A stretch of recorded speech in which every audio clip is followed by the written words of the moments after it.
তদন্ত চলছে, তদন্ত চলছে, তদন্ত চলছে, তদন্ত চলছে। লোভে আর হিংসায় আজ পৃথিবীটা কেন বলো ভাই, জ্বলে পুড়ে মরছে, ছারখার হচ্ছে, সাপের চোখের মতো জ্বলছে।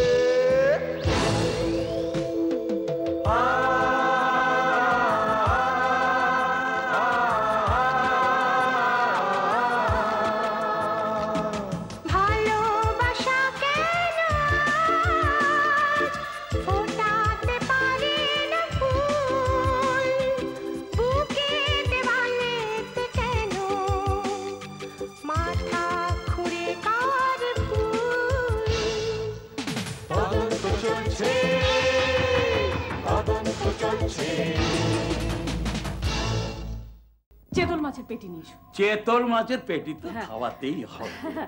আর কি আনবে বলো তো? আর কি আনবে? ও চিংড়ি, গলদা চিংড়ি। গলদা চিংড়ি, বেশ ঘিওয়ালা মাথা বড়। তোমাকে যাতে রানীর মতো রাখতে পারি তার জন্য তো রেস্তোরাঁ জোগাড় করতে হবে। শুধু গান শিখলে কি পেট ভরবে নাকি? কিন্তু বাবাকে তো চেনো, আমার জীবনটাকে একেবারে কানায় কানায় ভরে দিয়েছো। না, এমন কিচ্ছু হয়নি।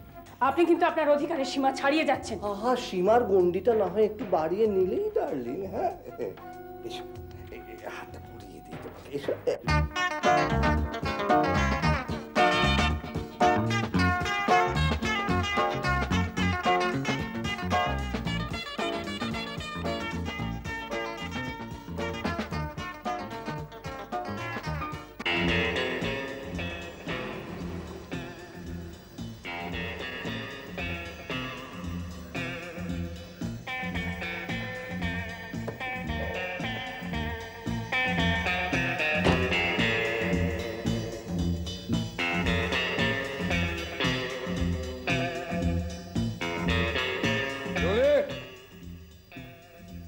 জঙ্গলে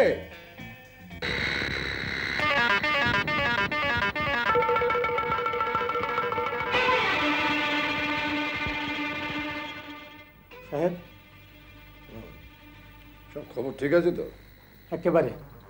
ডক্টর রায়ের কোনো ফোন এসেছিল? কই না তো। ডক্টর ব্যানার্জি এখনো আসেনি। পেশেন্টের অবস্থা কিরকম? ওই একই রকম। ঠিক আছে, তুই যা।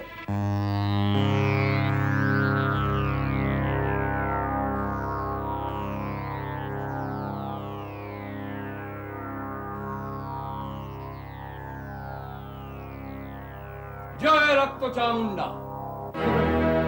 শান্তি বাবা, আপনার মতো লোক এখানে হঠাৎ? আসতে হলো। তোমার বসেরও তো বস আছে, আমারও তো বস আছে। তার কাছে নিয়ম করে আমাকেও তো হিসেব দিতে হয়। বেশ তো কাজ করছিল, হঠাৎ এসব কি শুরু করবে? কি আবার শুরু করলাম?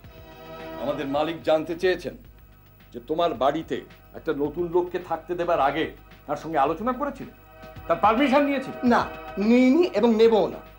কারণ আমার বাড়িতে আমি আমার কোনো বন্ধু কি কোনো আত্মীয় স্বজনকে থাকতে দেবো, খেতে দেবো কি শুতে দেবো, তার জন্য তার পারমিশন নিতে হবে। নিতে হবে, নেবে। মা, আমার কি এতটুকু ব্যক্তিগত স্বাধীনতা নেই? না, নেই। তুমি, আমি, আমরা সকলে আমাদের বসের কাছে কেনা। তিনি যখন যা চাইবেন আমাদের তখন তাই করতে হবে। এতটুকু নড়চড় হলে চলবে না, মুশকিল হয়ে যাবে। বুড়ো লোকটিকে বিছানায় শুয়ে, একজন পেশেন্ট। কিসের পেশেন্ট?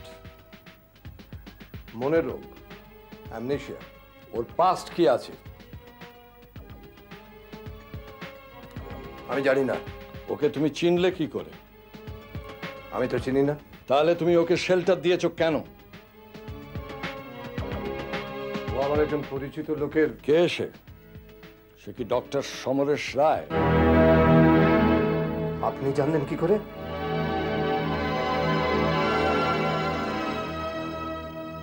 পাটনা কোর্টের ক্রিমিনাল লয়ার। কি বাবা? তোমার কম করে $1,25,000 টাকা বাঁচিয়ে দিয়েছেন যিনি। কি বাত, এত সব কারো তো জানার কথা নয়। ভুল করে ফেললে ভূপতি সিনহা বাবু। কেউ জানবে না বলে আমিও জানবো না, এ কথা তোমায় কে বললো?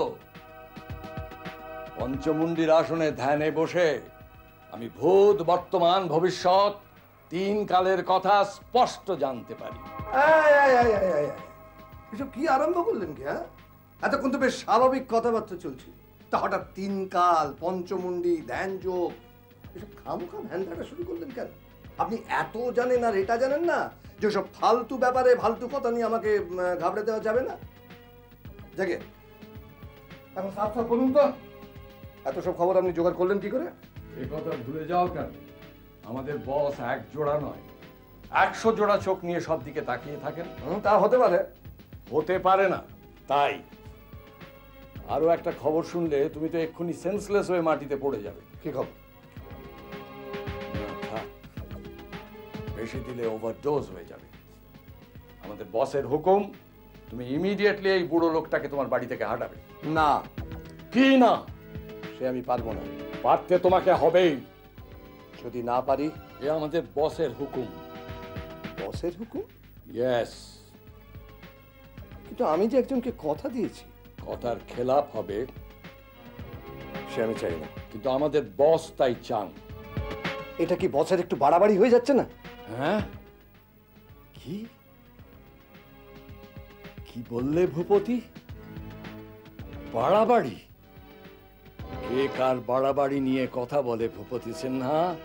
তুমি কে ভূপতি? কি ছিলে তুমি? আজ কয়েক কোটি টাকা কামিয়ে সবকিছু ভুলে গেলে?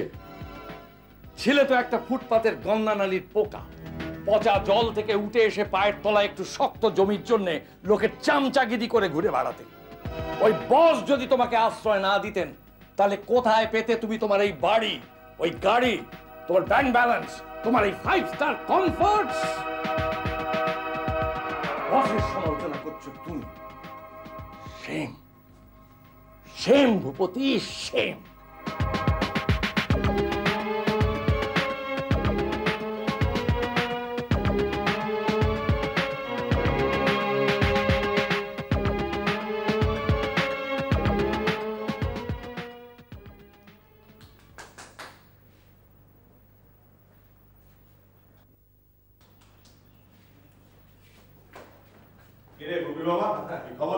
খবর আর আমার কি বলো তো, খবর তো তোমাদের।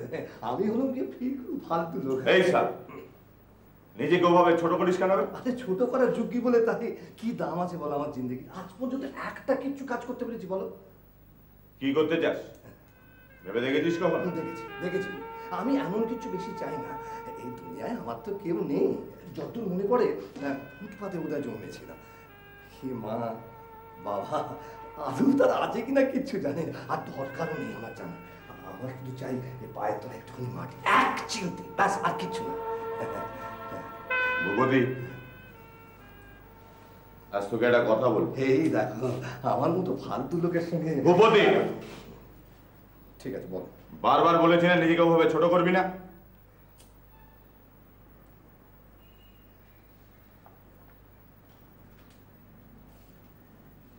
আজ তোকে একটা কথা বলে দিচ্ছি, জানি তুই বিশ্বাস করবি না,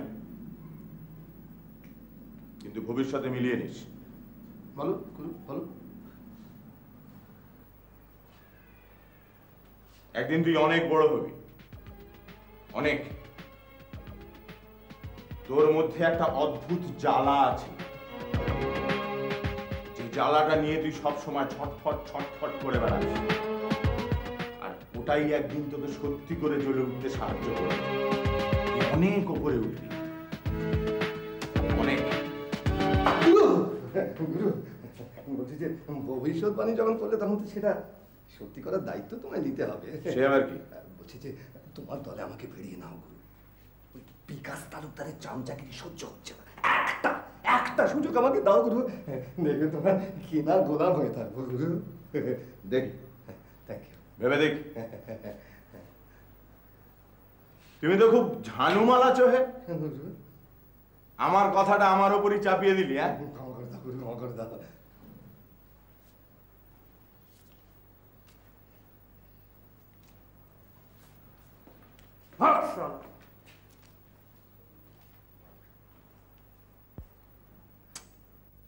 চিল্লামিল্লি কি হয়েছে রে ভূপতি? কোথায় গুলো? কেন গুলো? হারগিস না, নো চিল্লামি। আরে তোমার ভূপতি ছাড়া যতক্ষণ দরজায় হাজির আছে না। আরে এসো এসো ইলা। আসুন ম্যাডাম, আসুন। কি গো, এত দেরি করলে?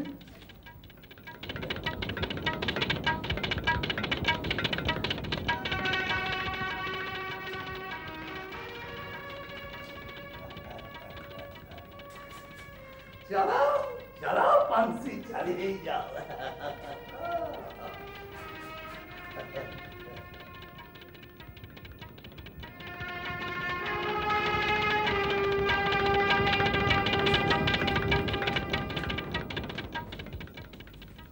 কি হয়েছে তোমার? তোমাকে এরকম দেখাচ্ছে কেন? আমি পারবো না বিকাশ, আমি তোমার সব কথা শুনবো, কিন্তু আমাকে সিদ্ধেশ্বরকে বিয়ে করতে বলো না। তুমি তুমি আমায় বিয়ে করবে না বিকাশ? কি বোকা মেয়ে, কোথায় সিদ্ধেশ্বর কোথায় আমি? ওসব আমি কিছু শুনতে চাই না। নারায়ণের সঙ্গে যখন ডিভোর্স হয়ে গেছে তখন তোমার আমাকে বিয়ে করতে আপত্তিটা কোথায়? আর আমি আমি তোমাকে ভালোবাসি বিকাশ। আরে ঠিক আছে, আগে সিদ্ধেশ্বরের সঙ্গে আলাপটা তো করো। না, তাকে আমি চিনি না, জানি না। একদিন আমিও তো তোমার কাছে চেনা ছিলাম না? চেনা হয়ে যায়। আমি তো তোমাকে সত্যি সত্যি সিদ্ধেশ্বরের সঙ্গে প্রেম করতে বলছি না, আমি প্রেমের অভিনয় করতে বলছি। প্রথমে প্রেম, তারপর বিয়ে, তারপর 1 বছরের মধ্যে ও সমস্ত সম্পত্তি হাতে নিয়ে। বিকাশ, কি বলছো তুমি? এসব কি বলছো? ঠিকই বলছি, সিদ্ধেশ্বরের সমস্ত সম্পত্তি তোমার নামে করে নিয়ে তারপর ওকে ডিভোর্স করে বেরিয়ে আসবে।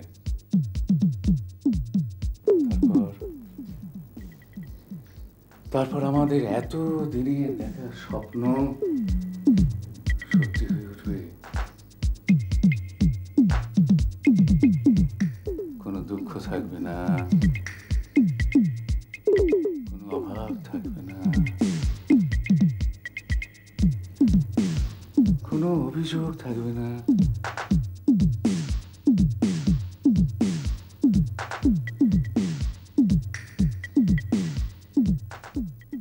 শুধু খুশির জোয়ারে ভেসে চলবো, তুমি আর আমি, তুমি আর আমি।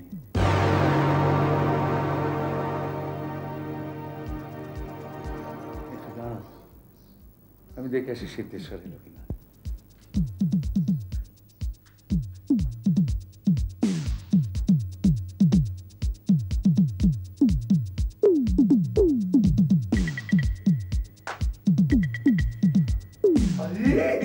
আরে আসুন আসুন দাদা, আসুন আসুন, নমস্কার। বিকাশ তো আপনার জন্য অপেক্ষা করছিলেন। কোথায় বিকাশ বাবু? ভেতরে ওই ইলা ম্যাডাম এসছেন তো, ওখানে ভেতরে গেছে। দাদাকে ডাকি? হ্যাঁ ডাকি দাদাকে? হ্যাঁ ডাকো। বিকাশ দা, বিকাশ দা, কি হয়েছে? হ্যাঁ? সিদ্ধেশ্বর বাবু। সিদ্ধেশ্বর? সিদ্ধেশ্বর এত দেরি? হ্যাঁ একটু দেরি হয়ে গেল। তোমার জন্য একটা প্রেজেন্ট সারপ্রাইজ অপেক্ষা করছে। জানি। জানো কি বলো তো? ইলা আপনার কাছে এসে গেছে। কি করে জানলে? জেনে গেলাম। ও এই বেটা বলেছে। কিরে? আমি খুশি হয়েছি বিজন, খুব খুশি হয়েছি। আমাদের কয়েকজনের গ্রুপের মধ্যে তুমি একমাত্র লোক যে বিজনেসে সত্যি সত্যি দাঁড়িয়েছো। কোথায় আর দাঁড়ালাম, এখনো অনেক দূর যেতে হবে। সে তো 100 বার। Sky is the limit. Boss, boss party এসে গেছে। কেমন আছো ভূপতি? এই বিকাশদা যেরকম রেখেছেন আর কি। বিকাশদা, হ্যাঁ তুমি খুব লাকি লোক। কেন কেন ভাই? এরকম একটা সিনসিয়ার লোক পেয়েছো। কি হল? নিজের প্রশংসা নিজের কানে তো শুনতে নেই স্যার, তাই আর কি। তাই নাকি? Very interesting. হ্যাঁ।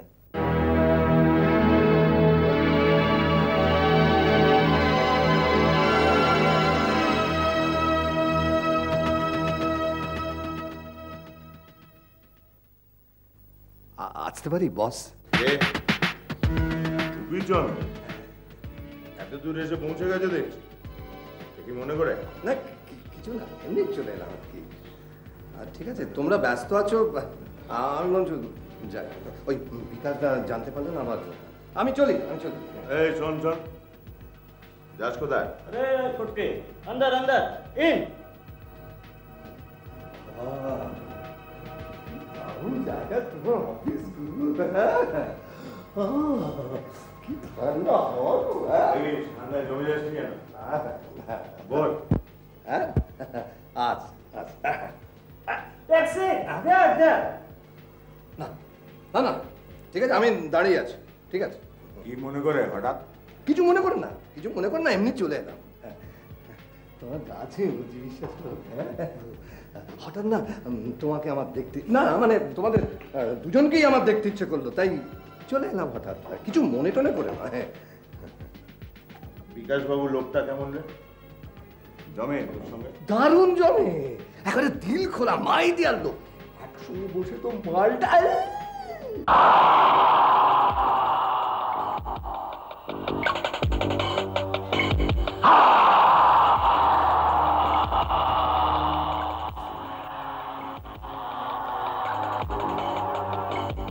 ওটা কে ছিল রে?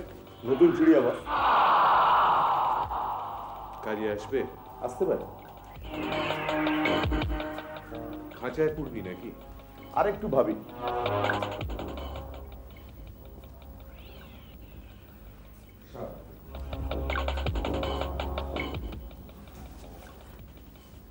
শেকল না কাট, এটা সম্পূর্ণ তোর কেস। ওকে বাস। দেশটা বেরিয়ে যেতেই না বাইরে, আমি টুক করে ভেতরে ঢুকে এলাম আর কি। যদি 20-25 বছর হতো তাহলে বলতাম মুখ ফুটে যে আমি তোমাকে ভালোবাসি। আর সীমার গন্ডিটা না হয় একটু বাড়িয়ে নিলেই ডার্লিং। হ্যাঁ আরে দাঁড়ো না, দেখি ছিল। কিরে ভূপতি, তোদের ম্যাডামের খবর কি? ম্যাডাম মানে কে? ও বাবা, তোর হলো কি রে? ম্যাডামকে চিনতে পারছিস না? ইলা ও ভালো ভালো আছে, মানে ভালোই তো আছে। এই বেটা, তো কি হয়েছে বলতো? ইলার নাম শুনলে একেবারে কুঁকড়ে যাচ্ছিস। গুরু, আমি বলছিলাম যে ওই ম্যাডামকে যদি এবার আমরা ছেড়েই দিই। চাকর বাকুরের মতো থাকবি, বেশি বড় বড় কথা বললে তো জীব আমি টেনে ছিঁড়ে নেব। সেই উইলটার কদ্দূর কি হলো জানিস? না ঠিক জানি না, তবে শুনেছি মানে ওই সিদ্ধেশ্বর একবার উইলটা ইলার না মানে ম্যাডামের নামে করে দিয়েছিল, পরে বোধহয় সেটা পাল্টে ফেলবে। পাল্টাবে না, তার আগে সিদ্ধেশ্বরই শেষ হয়ে যাবে।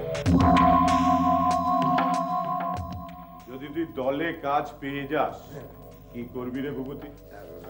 মন দিয়ে কাজ করবো আর জান লড়ি বসের সেবা করবো। তোর বস কে জানিস? হ্যাঁ না, আমার কাছে তুমি আমার বস, ও চিরদিন চিরকাল। তুমি মিলে নিও তুমি। তোর হবে রে ভূপিচন্দ্র, তোর হবে। শুধু গাদ্দারি করিস। ছি কোনোদিন না। উপকারীর উপকার চিরকাল মনে রাখবো। ব্যাস, তাহলেই ধরে নে তুই বনে গেছিস।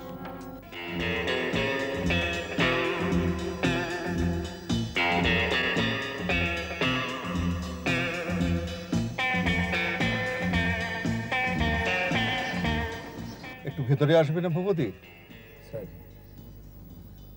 স্যার আজ আপনি যা করলেন।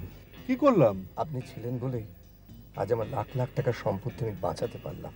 সেটা তো পার্ট অফ মাই প্রফেশন, আমি আমার কাজ করেছি।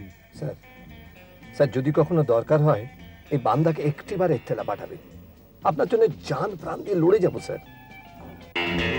নমস্কার, কিছু মনে করবেন না স্যার, আমি একটু নেশা করে ফেলেছি আর কি। হুকুম করুন স্যার। তাহলে থাক, আমি বরং আরে পরে- না না, সে কি বলছেন স্যার? আমি তো আপনাকে বলেছি যে আমি আপনার সব সময় হুকুমের বান্দা। এর আগে ধরুন আপনার কথা মতো পাগল সেজেছি, ইলাকে বিজনকে ভয় দেখিয়েছি। তা বলুন এবার কি করতে হবে বলুন।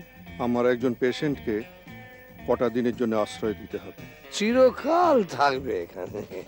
আর বলুন। এক নুলো ভিখিরি, সে আমার খুব স্নেহের পাত্র, সেই তাকে নিয়ে আসবে এখানে। ডক্টর রয়, ডক্টর রয়, ভূপতি সিনহা কখনো উপকারীর উপকার ভুলেন না। ডক্টর রয়, ভূপতি সিনহা কখনো উপকারীর উপকার ভুলেন না। ডক্টর রয়, ভূপতি সিনহা কখনো উপকারীর উপকার ভুলেন না। বাবু,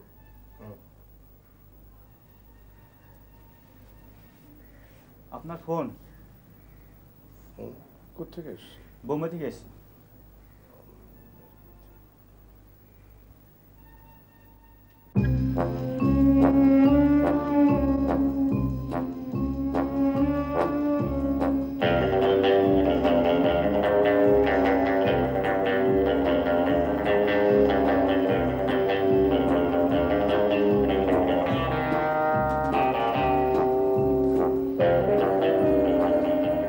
গুড মর্নিং।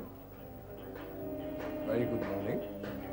ডক্টর রয় আমাকে পাঠিয়েছেন। ওর ফোনটা কাজ করছে না। তো ও বম্বের ফোন তো? হ্যাঁ, অনেকক্ষণ। হ্যাঁ ঠিক আছে, তুই ধরতে ফোন নিয়ে আসছি। আপনি কি আজ একবার সময় করে ডক্টর রয়ের সঙ্গে দেখা করে নেব। থ্যাঙ্কস। শোনো, কিছু বলবেন? খুব খুব চেনা চেনা লাগছে। কার সঙ্গে যেন তোমার চেহারার খুব মিল। এর আগে আরো দু একজন এই কথাই বলেছে। আসলে এই শহরের এক নুলো ভিখিরির সাথে আমার নাকি ভীষণ মিল আছে। ইয়েস ইয়েস ইয়েস, সেই নুলো যে ডক্টর রায়ের পেশেন্টকে আমার এখানে নিয়ে এসেছিল। আসে আসে মাঝে মাঝে এখানে।